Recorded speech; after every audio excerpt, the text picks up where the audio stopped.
Hi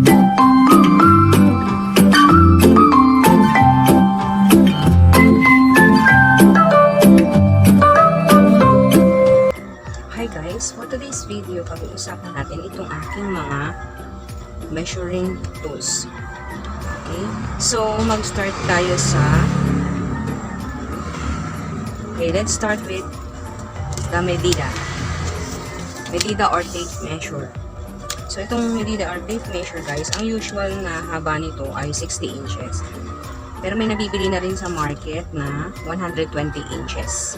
Okay, so ang harap nito guys ay 20 inches, inches, and then from 1 up to 60. Okay? Ang back naman niya is centimeters. Okay, yung centimeter niya hanggang 150 centimeters.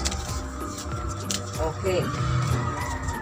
And then next guys, ito yung ginagamit natin pagsukat sa katawan ng ating mga customer o kaya sa atin mismong katawan kung gagawa tayo ng damit or anything na kailangan sukatin. Okay? Okay, next is our meter stick. Ang meter stick guys ay 40 inches. Okay? Or 100 centimeter. So 40 meter pero pag yarda 36 tayo guys. Okay, so ito ay stainless steel. And may mga conversion siya sa likod. So, ang 1 inch niya is 25.4 mm. Okay. So, ayan siya. May mga conversion na pwedeng gamitin. Just in case. Meron din tayo guys na ito. So, ito namang kahoy guys. Umabot lang ng 39 inches. Okay. Almost 100 cm. Okay. Tapos, meron tayong LSquare. Yan. Ang LSquare guys, ginagamit natin ito para sa bodies and pants. So, paggawa ng pattern talaga siya ginagamit. Okay. And then, ito, meron siyang inches sa likod. And then, dito yung mga corresponding mga computations. Actually, shortcut ito guys. Shortcut ng mga computation. So, ituturo ko rin yan sa inyo, abangan nyo lang. And then, ito yung ruler natin na usual ginagamit, 12 inches ruler. Pagka kahoy ang gagamitin nyo guys, I suggest na ganyan siya ng packing tape. So, lagyan nyo siya ng packing tape para hindi agad mabura. Kasi dati, hindi ko siya nilalagyan. So, nakarami na ako nito before ko maisip na lagyan ng packing tape. Okay? And then, ito naman, maganda rin itong plastic. Nilagyan ko siya ng hindi ko na siya kailangan lagyan ng packing tape, pero pwede rin kung sa tingin nyo pwede siyang mabura, pwede nyo siyang lagyan ng packing tape, pero nilagyan ko siya sa likod ng masking tape.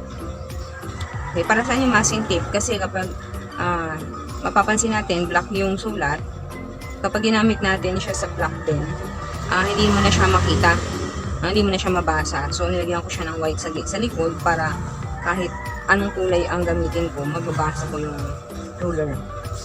Okay? So, ito French curve guys. Ito naman sa mga pagkurba-kurba ginagamit. Okay? And then, ito, actually guys, engineering ito ginagamit or architecture. Pero, just in case wala kayong eskwela, ginagamit lang ito para sa paggawa ng basic foundation ng pattern, yung horizontal and vertical lines. Since eskwalado kasi ito guys, aside from that, wala na siyang ibang gamit kasi itong inches naman and centimeter, makikita mo na rin siya dito sa lakas ng ating mga measuring tools. So, pero just in case, pwede na rin kung halimbawa ito lang gamit nyo, ito na rin ang roller nyo. Although ito medyo maliit, may mas malaki pa dito. So, okay na rin. Nagiging substitute na ito guys kasi ito is mas mura compared sa LSquare. Ang LSquare kasi guys, selling price niya ngayon sa market is 800 pesos, LSquare pa lang. And then, itong hip curve, yan, This is my first hip curve. So matagal na ito guys. Since ginagamit ko lang siya pang curve, hindi ko na siya binilihan ng ganitong klaseng perfect na eskwala or LSquare. So ito yung mga pang shape din sa mga gilid-gilid ng ating pattern. And also, I prefer guys bumili ng 18 inches ruler. Kasi just in case nagkakat ako ng tela, mas maganda gamitin to kasi sakto yung laki niya. Pag tinupi natin yung 60 inches na tela sa apat, 15 inches. So, pag ito gagamitin natin, kulang. And dito naman, sakto. So, madali natin siyang guhitan and then i-cut yung tela. So, ito yung mas madalas ko ngayon na gamitin. Pero kung habang nananahi ako, sa either medida or ruler na lang na maliit. Kasi, pang maliitan lang na sukatan. Okay, so that would be all for now guys. Abangan nyo po yung aking video about all about measuring, paano magbasa ng mga sukat at paano basahin at gamitin ang ating LSquare. Okay, that would be all. Thanks for watching.